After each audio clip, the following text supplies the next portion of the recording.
प्रातः क्लास चल रहा था 15 अक्टूबर 1968, तीसरा पेज। वहाँ सत्युग में तुम कब बीमार नहीं पड़ते थे। हेल्थ, वेल्थ, हैप्पीनेस सभी मिल जाता है। और यहाँ भले धन है परंतु बीमारी आदि तो है। तो बीमारी के कारण वो हैप्पीनेस तो नहीं रह सकती ना। कुछ न कुछ दुख होता ही रहता है। और उस सतयुग का तो नाम ही है सुखधाम। उसको कहते हैं स्वर्ग।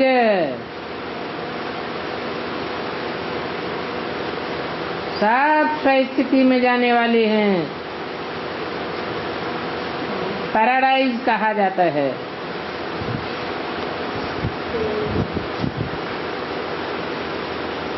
तो बताओ, इन लक्ष्मी नारायण को ऐसा राज्य किसने दिया? दुनिया में तो ये बात कोई भी नहीं जानते। बल कहते हैं कि भगवान ने अर्जुन को गीता ज्ञान सुनाया, उसमें नर से नारायण, नारी से लक्ष्मी बनाने का ज्ञान दिया। ये लक्ष्मी नारायण भारत में रहते थे, विश्व के मालिक थे। कोई पार्टीशन आदि नहीं था। अभी तो कितनी पार्टीशन है। ये रावण राज्य है ना। रावण राज्य में कितने टुकड़े टुकड़े होते रहते हैं। फाउंडेशन कहाँ पड़ता है? ब्राह्मणों की संगम की दुनिया में ही फाउंडेशन पड़ता है। अभी भगवान आया हुआ है या नहीं आया हुआ है? आया हुआ है। मऊ में आया कि नहीं आया? आया है। फिर यहाँ पार्टीशन है कि नहीं ब्राह्मणों की दुनिया है? तो रावण राज्य है ब्राह्मणों की दुनिया में? मऊ में या राम राज्य है? अभी भगवान भी आया हुआ है और फिर भी रावण राज्य। पार्टीशन है। ऐसे क्यों होना चाहिए? होना चाहिए? ये तो बहुत खराब बात। कम से कम द्वापर युग में द्वैतवादी युग होता है, रावण का राज्य होता है। वहां तो भगवान भी नहीं होता। होता है? भगवान नहीं होता है तो दो दो राज्य, दो दो धर्म, दो दो कुल, ब्राह्मणों के दो कुल हो जाएं, दो पार्टीशन हो जाएं तो चलता है। लेकिन यहाँ तो क्या कहते हैं? भगवान आया हुआ है और फिर भी दो दो पार्टीशन। एक पार्टी का दूसरे में नहीं जाता, दूसरे का पार्टी का पहले में नहीं आता। ये तो बहुत खराब बात हो गई है। और नाम रखा है मऊनाथ भंजन।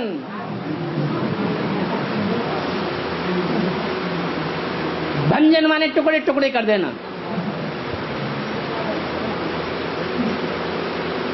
ये कहां से नाम डाला हुआ है? काम के आधार पर नाम पढ़ते हैं। तो रावण राज्य है ना। रावण राज्य में कितने टुकड़े टुकड़े हो जाते हैं, फिर आपस में लड़ते रहते हैं।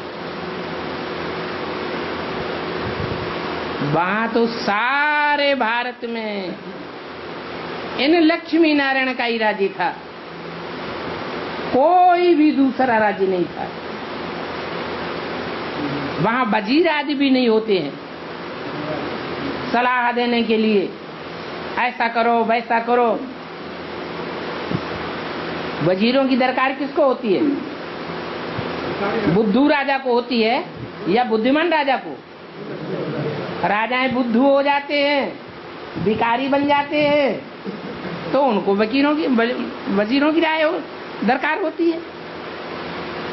अब यहाँ इस दुनिया में देखो कितने मंत्री हैं, थोड़े मंत्री हैं या ज्यादा मंत्री हैं? मंत्रियों के पगार लगे हुए, क्योंकि जो राज्य चलाने वाला है वो बेअकल है। तो वजीर भी ऐसे ही तमोप्रधान पतित मिले, पतित को पतित मिले, करके लंबी हाथ कंगाल ही बनते जाते हैं और फिर कर्जा उठाते रहते हैं। काहे के लिए है? अभी बिल्डिंगें ज्यादा बन रही हैं कम बन रही हैं? और ज्यादा बिल्डिंगें बनती जा रही हैं और कर्जा भी और ज्यादा उठाते जा रहे हैं। सत्युग में तो देखो अनाज भी फ्री मिलता है और यहाँ अनाज की कीमत और ही और बढ़ती जाती है। अभी धरती पुरानी है तो फल भी ऐसा ही मिलता है। सत्युग में तो अनाज फल बहुत स्वादिष्ट होते हैं। तुम वहां जाकर सभी अनुभव करके आते हो, सूक्ष्म वतन में भी जाते हो तो स्वर्ग में भी जाते हो। अभी बाप बैठ समझाते हैं कि देखो ये सृष्टि का चक्र कैसे फिरता है। पहले भारत में एक ही आदि सनातन देवी देवता धर्म था, उस समय दूसरा कोई धर्म नहीं था। फिर द्वापर में रावण राज्य शुरू होता है। कहाँ शुरू होता है? उसका नाम द्वापर क्यों रखा गया है? द्वैतवादी है। अभी विकारी दुनिया है, फिर तुम पवित्र बन के निर्विकारी देवता बनते हो। ये स्कूल है भगवानवाद। मैं तुम बच्चों को राजयोग सिखाता हूँ तो तुम भविष्य में ये बनेंगे। राजाई कब भी पढ़ाई से नहीं मिली होगी। कोई जन्म में पढ़ाई से राजाई नहीं मिली होगी। ये तो बाप ही आकर के नई दुनिया राजधानी स्थापन कर देते हैं। वो बाप भी है, राजाई की पढ़ाई पढ़ाने वाला टीचर भी है, सदगति देने वाला सदगुरु भी है। वो सुप्रीम फादर है। वर्षा भी सुप्रीम देते हैं। उन जैसा बड़ा वर्षा और कोई दे ही नहीं सकता है।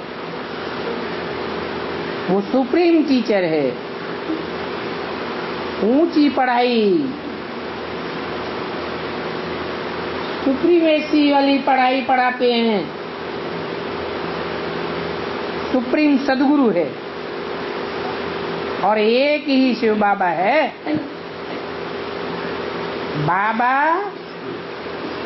माना वर्षा जरूर मिलना चाहिए।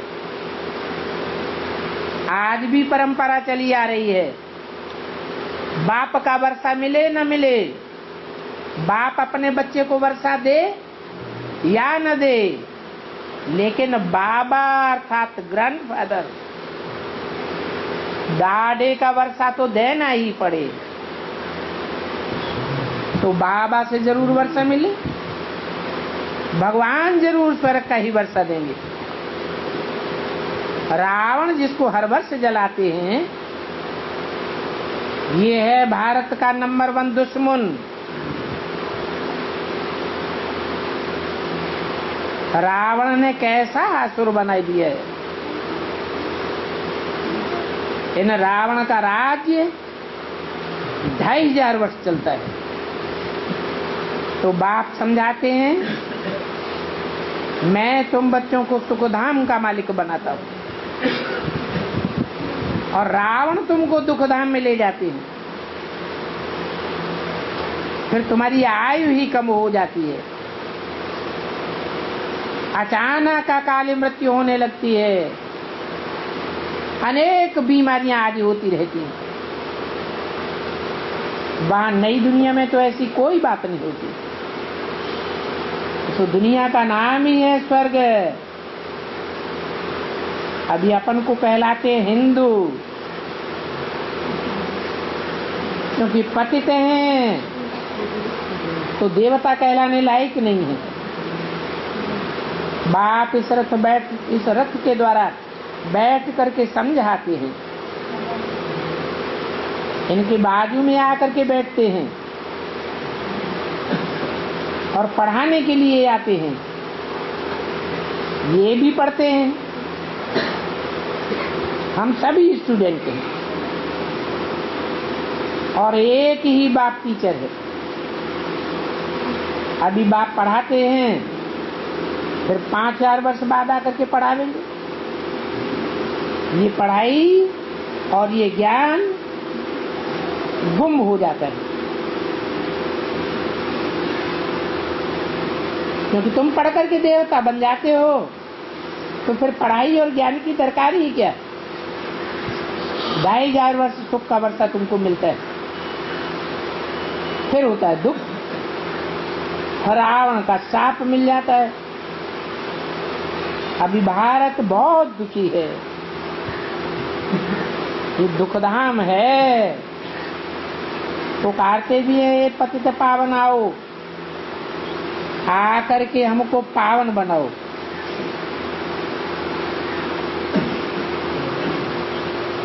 तुम्हारे में अभी कोई भी विकार नहीं होना चाहिए, परंतु आधा कल्प की बीमारी कोई जल्दी थोड़ी ही निकलती है। तो पढ़ाई में भी ऐसे होता है, जो अच्छी रीति नहीं पढ़ते हैं वो फेल हो जाते हैं, जो पास विदानर होते हैं वो स्कॉलरशिप ले लेते हैं। तुम्हारे में भी जो अच्छी रीति पवित्र बन और दूसरों को पवित्र बनाते हैं, वो प्राइज ले लेते हैं। माला होती है ना, 8 की माला है पास विदानर, फिर होती है 108 की माला, अर्थात फर्स्ट क्लास। तो प्राइज उनको मिलती है जो पहले 8 माला में आते हैं।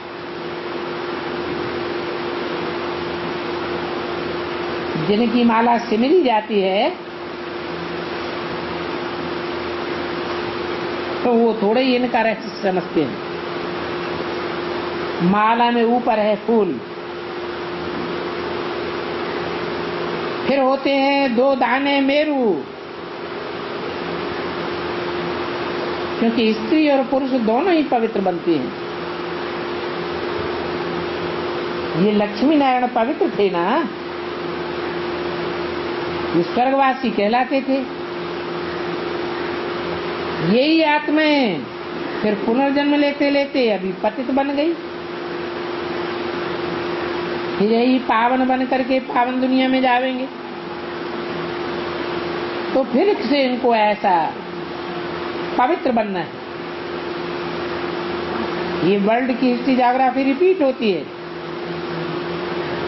विकारी राजाएं निर्विकारी राजाओं के मंदिर में आकर के उनको पूजते हैं, वो ही पूज्य सो फिर पुजारी बन गए। विकारी बनने से फिर वो लाइट का ताज नहीं रहता है, पूज्य से पुजारी बन जाते हैं। तो ये खेल बना हुआ है, बेहद का वंडरफुल ड्रामा है। पहले एक ही धर्म होता है जिसको राम राज्य कहा जाता है, फिर और धर्म वाले आते हैं। तो देखो ये सृष्टि का चक्र कैसे खुलता है। इस चक्र को एक ही बाप समझा सकते हैं, क्योंकि भगवान तो एक ही है। वो भगवान तुमको पढ़ा करके ये बनाते हैं। ये चित्र तुम्हारे अहम ऑब्जेक्ट को बताता है, और सभी जगह तो मनुष्य ही पढ़ाते हैं। कितने ढेर के ढेर सत्संग आदि होते हैं, उनमें कितनी ही प्रकार की बैठ कथाएं सुनाते हैं, सारी झूठी कथाएं हैं। 15 अक्टूबर 68 की वाणी का 4था पेज, ये सभी शास्त्र झूठे हैं। वो शास्त्र सुनते सुनते तुमको नीचे ही उतरना है। भक्ति से ही तुम नीचे गिरे हो, और भक्ति से जब दुर्गति होती है तब फिर भगवान आकर ज्ञान के द्वारा सद्गति देते हैं। अभी भारत बिल्कुल गिरा हुआ है, कितना गंद लगा पड़ा है, कितनी जेल सादी हैं, और कितनी खून रेजी आदि होती रहती हैं। ये है ही दुखधाम, और सतयुग को कहा जाता है सुखधाम। ये पावन दुनिया है। फिर विषय पतित बनने से बेसमझ बन गई। अभी भारत का कैरेक्टर बिगड़ा हुआ है, क्योंकि विषय से है। पहले भारत पवित्र था तो कैरेक्टर्स बहुत अच्छे थे, अभी वो पवित्रता नहीं है। तो देखो चारों ओर दुखी ही दुख है, और ये सुख दुख का चक्र फिरता ही रहता है। ये ज्ञान अभी तुम बच्चे सुनते हो, फिर भूल जाएंगे, फिर जब आप आवेंगे तो यही ज्ञान मिलेगा। तुम बेहद के सारे विश्व की मालिक बन जाते हो। वहां नई दुनिया में मरने का नाम नहीं होता है, क्योंकि आत्मा खुशी खुशी से एक शरीर जाकर छोड़ती है और दूसरा लेती है। आत्मा कोई पार्ट मिला हुआ है, जैसे एक्टर्स को पार्ट मिलता है, शुरू से लेकर अंत तक तुम्हारा पार्ट है।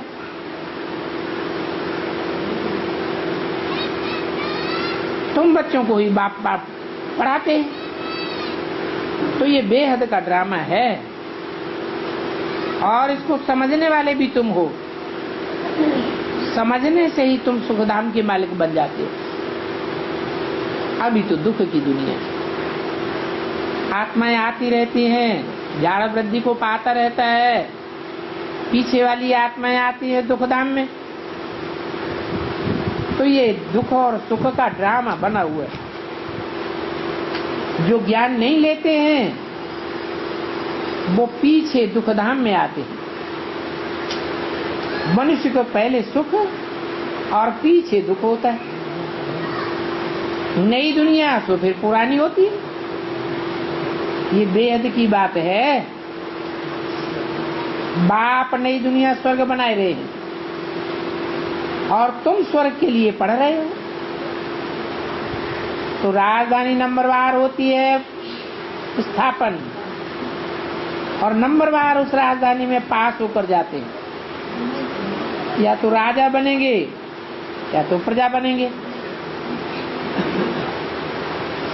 अगर ऐसे नहीं बनता तो ये सत्य की राजधानी कहाँ से आती? ये राजधानी स्थापन होती है संगम युग पर। कलयुग है पुरानी दुनिया, सतयुग है नई दुनिया। बाप आकर के पुरानी दुनिया को नई दुनिया बनाते हैं। नई दुनिया में कोई भी प्रकार के विकार नहीं होते हैं। इसलिए तुम बच्चों को अपने अंदर से 5 भूतों को निकालना है। इस पुरुषार्थ में ही मेहनत लगती है। बाप को याद न करने से फिर भूत पकड़ लेते हैं। क्या कहा है? रुद्रमाला के मण के रुद्राक्ष की माला कही जाती है। रुद्राक्ष में कोई में 1 मुख होता है, कोई में 2, कोई में 4, कोई में 8, कोई में 14 मुख भी होते हैं। ये 14 मुख किस बात की निशानी है?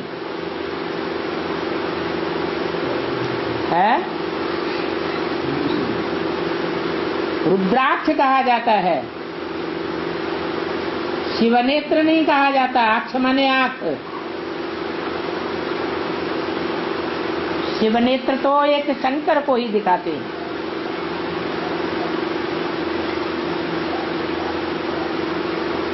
शिव को रुद्र नहीं कहा जाता है। शिव रौद्र रूप धारण भी नहीं करते हैं। हाँ, जिसमें प्रवेश करते हैं वो रुद्र कहा जाता है। तो जो रुद्र कहा जाता है वो 108 मणकों में भी प्रवेश करता है।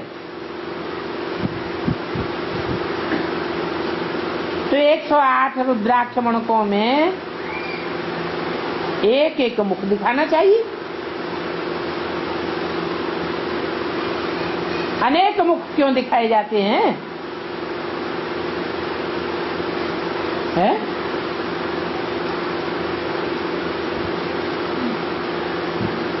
क्या कारण बताया है? और कहीं आत्माएं प्रवेश करती हैं। हाँ, भूत प्रेत प्रवेश कर लेते हैं। और ये भूत प्रेत क्यों प्रवेश करते हैं? एक में क्यों नहीं प्रवेश करते?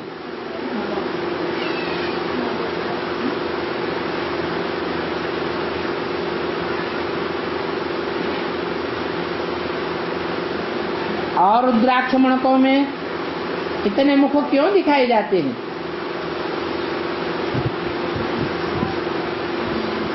क्योंकि जितनी आत्माओं ने प्रवेश करके मुख धारण किया है,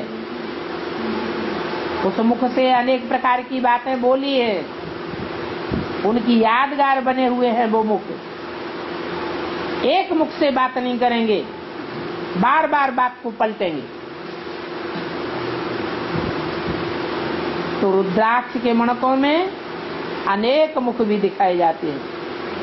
जो यादगार है कि बच्चों में भूत भी प्रवेश करते हैं। क्यों प्रवेश करते हैं?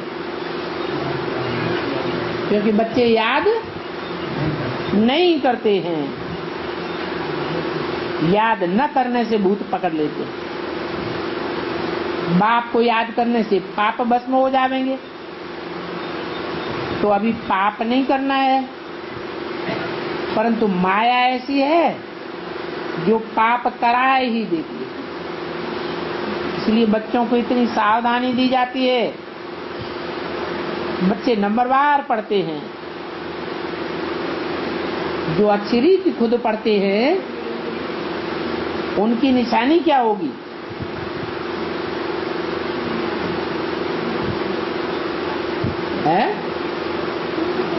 उनकी निशानी होगी वो दूसरों को भी अच्छी रीति पढ़ावेंगे, पढ़ाई में ध्यान देंगे, आपस में कानाफूसी नहीं करेंगे। क्योंकि बाप की बातें प्यारी लगती हैं, एक दूसरे की बातें प्यारी नहीं लगती हैं। अच्छी रीति पढ़ते हैं तो ऊंच पद पाते हैं। वो बाप सुप्रीम फादर भी है, सुप्रीम टीचर भी है, सुप्रीम सदगुरु भी है। सभी को साथ ले जाएंगे और एक धर्म की स्थापना हो जाएगी। यहाँ तुम बच्चों को ये शास्त्र आदि की बातें सब भूल जानी। क्या याद रहना है? एक बाप की बातें याद रखनी है। अंत में वो भी भूल जाएंगे। एक बाप दूसरा न कोई। पवित्र बनना है ना, वहां तो कोई विकार नहीं होता। ये देवताएं हैं ही मोहजी, अकाल मृत्यु कभी होता नहीं है, रावण ही नहीं होता।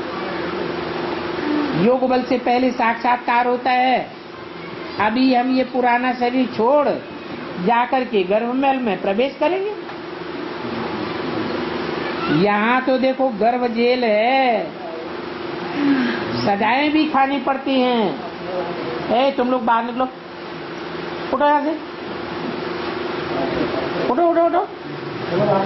नहीं तो कान पकड़ो, अभी बात नहीं करेंगे। पकड़ो पकड़ो, जो कान नहीं पकड़ते वो बाहर निकलो। कान पकड़।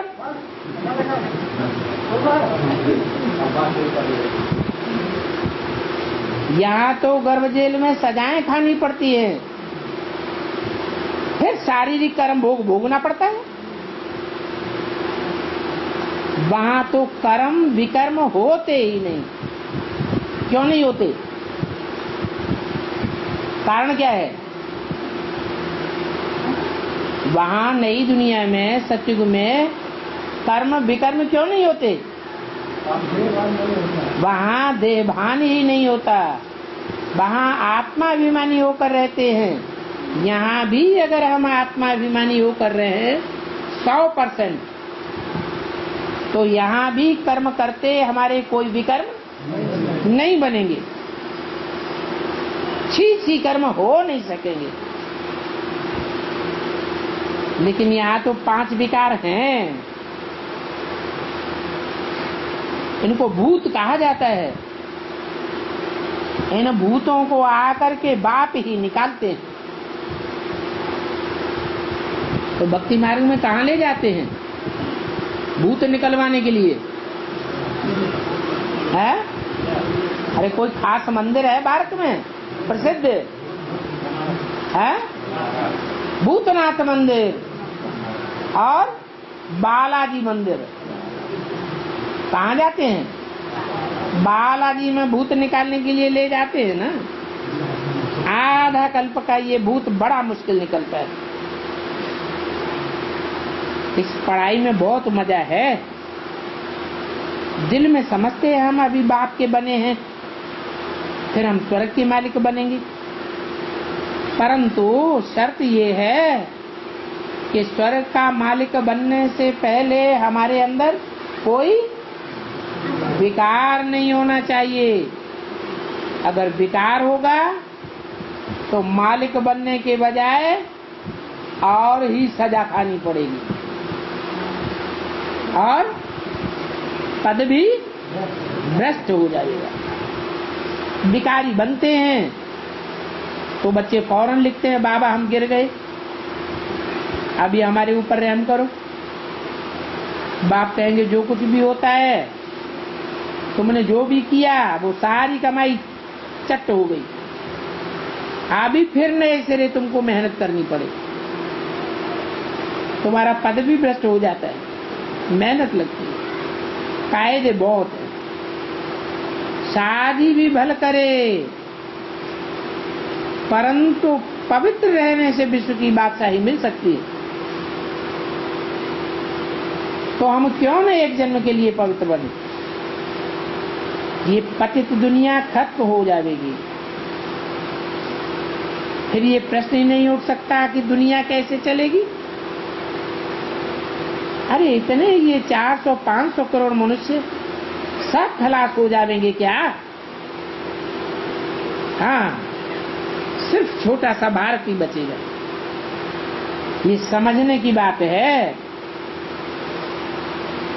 सच बाप सच खंड में ही आते हैं और खंड झूठ खंड है। झूठ टिक नहीं सकता। तुम बच्चे अभी नॉलेजफुल बन रहे हो और बाप ही तुमको नॉलेजफुल बनावेंगे। अभी बाप कहते हैं मुझे याद करो, तो तुम भी सच्चे बाप के सच्चे बच्चे बन जावेंगे, सचखंड में चले जावेंगे।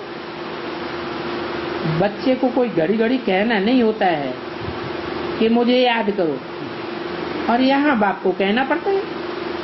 क्यों? है? लौकिक बच्चे होते हैं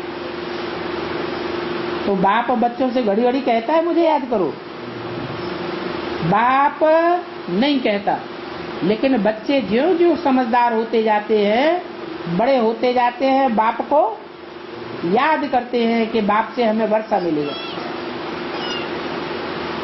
तो वहां कहना भी नहीं पड़ता, बिना कहे ही याद करते हैं। और यहाँ बार बार कहना पड़ता है बच्चे मुझे याद करो। ऐसा क्यों?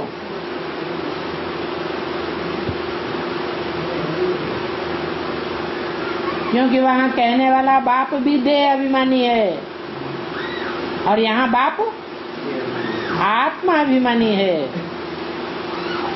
बाप नहीं कहता, उसे अहंकार रहता है, याद करे तो करे, न करे तो न करे, करेगा तो वर्षा दूंगा, नहीं करेगा तो वर्षा नहीं दूंगा। और यहाँ तो बाप कहते हैं कोई याद करे या न करे, सुख और शांति का वर्षा सब बच्चों को दूंगा, शांति धाम सब बच्चों को ले जाऊंगा। तो घड़ी घड़ी कहना होता है।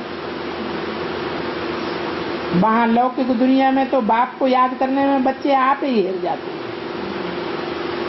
तो बाप भी कहते हैं घड़ी घड़ी मुझे कहना थोड़ा ही है, परंतु माया का अपोजिशन बहुत है, इसलिए कहता हूं कि बाप को याद करो तो विकर्म विनाश होंगे। बच्चों को श्रीमत मिलती है, जानते हैं कि बच्चे श्रीमत से ही श्रेष्ठ बनेंगे, वो बाप ही बैठ पढ़ाते हैं। फिर भी बाप कहते हैं याद करो, बाप को भूलो मत, इसमें बंधन तो कोई भी नहीं है। बाप की याद में कोई बंधन है क्या?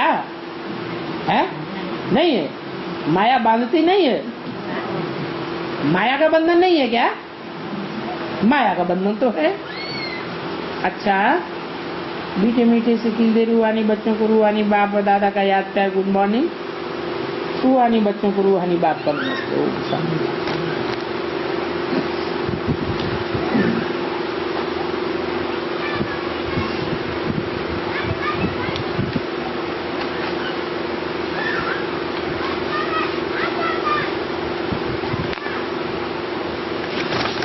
छोटा सा रात्रि क्लास है, 16 अक्टूबर 1968 का। यहाँ बच्चों को अनुभव भी सुनाना पड़ता है, क्योंकि ये पढ़ाई है। बाप ने समझाया है ज्ञान और भक्ति दोनों अलग अलग बातें हैं। ज्ञान को पढ़ाई कहा जाता है, इसमें अहम ऑब्जेक्ट है। ये अहम ऑब्जेक्ट है मनुष्य से देवता बनने की। भक्ति में कोई अहम ऑब्जेक्ट नहीं होती है, और ये ज्ञान में कोई भक्ति नहीं है। देवताएं तो बरोबर इनके राज्य में थे, स्त्री पुरुष दोनों ही पवित्र थे। उनको कहा जाता है पवित्र दुनिया। सतयुग में भारत बहुत धनवान था, विलायत वाले भी आए तो यहाँ आमदनी के लिए आए, कितना आकर के डेरा डाला। फिर आस्ते आस्ते विदेशियों ने, विलायत वालों ने भारत की राजधानी ले ली। धन के लिए आए थे, कितना धन अतिचार ले गए। अनाज आदि सब यहाँ से ही जाता था। भारत को अभी भूख है, तो वहां से लाखों टन अनाज मंगाते। पहले भारत ही कितना साहूकार था, और तो कोई दूसरे धर्म वाले इतने साहूकार नहीं थे।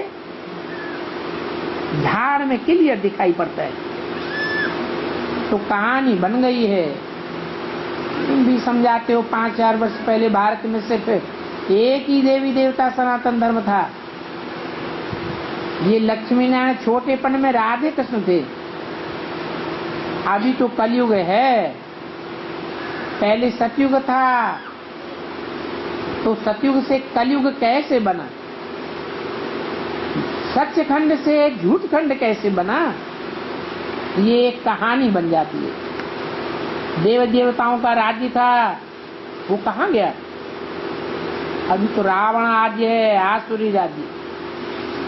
तो बाप बेहद की कहानी बैठ सुनाते हैं, जो कहानी और कोई भी नहीं जानते। वो साधु संत महात्माएं तो नेति नेति कहते गए। नाराज फुल बाप तो एक ही बार आकर के सुनाते हैं, अपना परिचय भी देते हैं और आकर के कहानी भी सुनाते हैं कि सतयुग में इन देवी देवताओं का राज्य था। उन्हों की 8 पीढ़ी चली। इन्हों की हिस्ट्री और ज्योग्राफी बाप सुनाते हैं। इनकी हिस्ट्री ज्योग्राफी और कोई जानता ही नहीं है। 8 पीढ़ी चली है, तो ये हिस्ट्री हुई। फिर त्रेता में राम सीता, इनकी 12 पीढ़ी चली, क्योंकि वहां 2 कलाएं कम हो गई, तो उम्र कम हो गई, माया पर जीत पहन नहीं सकी। तो ये कहानी बनी हुई है। पवित्र देवताओं को सर्वगुण संपन्न 16 कला संपूर्ण कहा जाता। आधा कल्प भारत पवित्र, अभी रावण राज्य है अपवित्र। पतित बन गए, फिर देवी देवता अपन को कह ही नहीं सकते। राम को क्षत्रिय क्यों कहा जाता है? क्योंकि युद्ध के मैदान में युद्ध करना पड़ता है। जीत पहन रहे हैं, आधा कल्प विकारी, देह अभिमानी रहे। सतयुग में रावण राज्य है नहीं। राम और रावण 2 हैं। राम राज्य कहा जाता है ईश्वरी राज्य को। तो राम कहने से ही पतित पावन बुद्धि में आता है। स्त्री पुरुष दोनों ही पुकारते हैं कि हमको आकर के पावन बनाओ। बाबा हम पतित बन गए हैं, आकर के हमको पावन बनाओ। आत्मा पुकारती है शरीर द्वारा। तो फिर बाप आकर ज्ञान देते हैं। मनुष्य तो इन बातों को नहीं जानते। जो नहीं जानते हैं वो कौन वंशी है?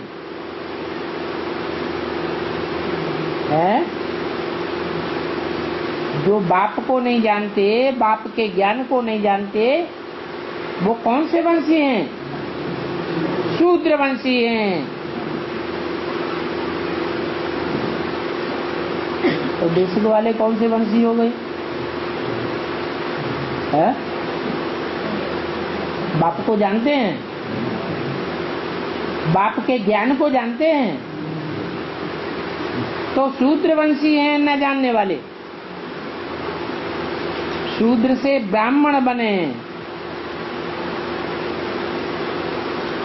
ब्राह्मण तब बने जब उनका ब्रह्मा इस दुनिया में मौजूद हो। ब्रह्मा मौजूद है, इसलिए मुरली में पूछा, उन ब्राह्मणों से पूछो तुम्हारा ब्रह्मा कहाँ है?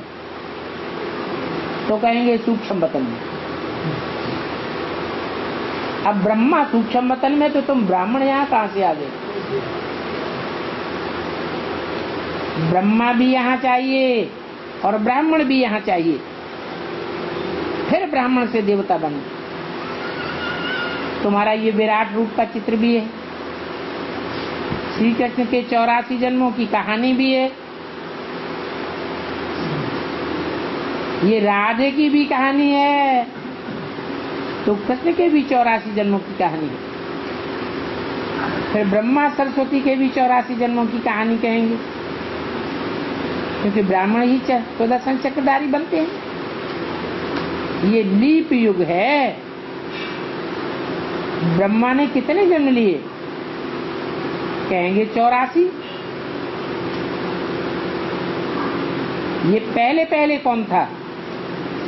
कहेंगे कृष्ण। फिर गिरते गिरते पतित बने। तो ये भी पतित बनाना भी क्यों लगा दिया है? यह ब्रह्मा भी पतित बनाना भी क्यों लगा दिया? ये भी पतित बना और तुम भी पतित बने। फिर भाग्यशाली रथ चाहिए।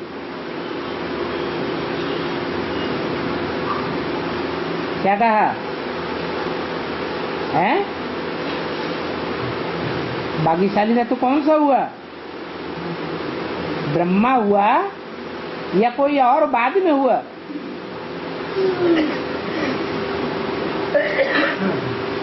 अरे ब्रह्मा ने 84 जन्म लिए। पहले ये कौन था? कृष्ण था। फिर गिरते गिरते पतित ब्रह्मा बना। ये ब्रह्मा भी पतित बना ना, जैसे तुम भी पतित बने। फिर भाग्यशाली रथ चाहिए। इसके लिए पतितों को पावन बनाने के लिए भाग्यशाली रथ चाहिए। भारत में पतित बनते ही हैं रावण के कारण। अभी टाइम पूरा हुआ। ये पुरानी दुनिया तमो प्रधान आयरन एज है, ये तुम समझ जाते हो। और समझने के लिए तुम्हारे पास आते तो बहुत हैं, फिर कोई पवित्र बनते हैं, कोई फेल हो जाते हैं। फिर भी बाप कहते हैं पवित्र नहीं बनेंगे तो पद कैसे पावेंगे? एक बार सुना है तो स्वर्ग में जरूर आ जाएगा। पापों की सजा भी भोगनी पड़ती है। जो पावन थे वो ही पतित बने। ये रिपीटेशन चल रही है। तुम ब्राह्मण अभी बने हो जबकि बाप आए हैं। पहले तुम शूद्र थे। कब है? कब शूद्र थे? अरे बेसिक में थे तब क्या थे? हैं? वहां बाप आए हैं? ब्राह्मण तुम अभी बने हो जबकि बाप आए हैं। पहले बाप आया या माँ आई? बाप तो था लेकिन माँ के रूप में आई, बाप नहीं आया। तो पहले तुम शूद्र थे। इस दुनिया में भी ब्राह्मणों में ये परंपरा चलती है। बच्चा जब माँ से पैदा होता है ब्राह्मणों के घर में तो शूद्र होता है या ब्राह्मण होता है? हैं? क्यों? ब्राह्मण घर में पैदा हुआ ब्राह्मण नहीं है? हैं? हाँ, संस्कारी नहीं है। वो पहले जन्म में शूद्र ही कहा जाता है। अगर ब्राह्मण हो तो उसका यज्ञोपवीत करने की क्या दरकार है? जब यज्ञोपवीत हो जाए, 3 धागों का धारण करने वाला हो जाए, वो 3 धागे एक ब्रह्म पाश में फंस जाएं, उनका कनेक्शन बुद्धि में आ जाए, तब कहा जाए ब्राह्मण हुआ। तो पहले तुम शूद्र थे, अभी ब्राह्मण बन करके पढ़ते हो, फिर देवता बन जाएंगे, फिर तुम नीचे गिरेंगे। पहले भारत पावन, अभी पतित। ये कौरव राज्य है। गीता में भी कौरव और पांडवों की बात है। तुम गुप्त सेना हो, अननोन वॉरियर्स हो, तुम योग बल से माया से लड़ाई लड़ते हो। 5 विकारों पर जीत पावेंगे तो जगत जीत बन जाएगी। ये बेहद की कहानी है। 5000 वर्ष से पुरानी कोई चीज नहीं होती है। सचवी दुनिया है फूलों का बगीचा, अभी ये दुनिया है कांटों का जंगल। इसमें बड़े बड़े कांटे भी हैं।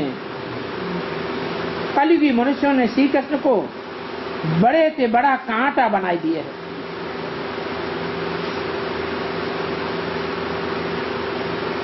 क्या कहा है? कौन सी आत्मा हुई बड़े से बड़ा कांटा है? श्री कृष्ण माना। दूसरा नाम ब्रह्म, तीसरा नाम है? है? अरे तीसरा नाम भी बता दो। दादा दादा लेखराज। अच्छा, वो रचना है कि रचयिता है? रचना ज्यादा है पावरफुल होती है या रचयिता ज्यादा पावरफुल होता है? तो कैसे कह दिया कि कृष्ण बड़े से बड़ा कांटा है? उसका बाप उससे बड़ा कांटा नहीं हुआ है?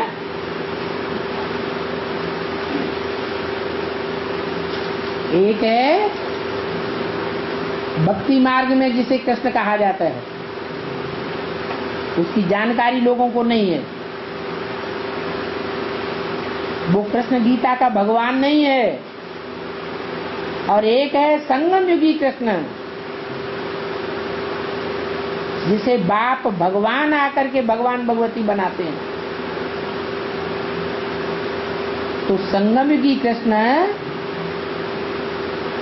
जो बड़े से बड़ा फूल बनता है, उस फूल का नाम क्या है?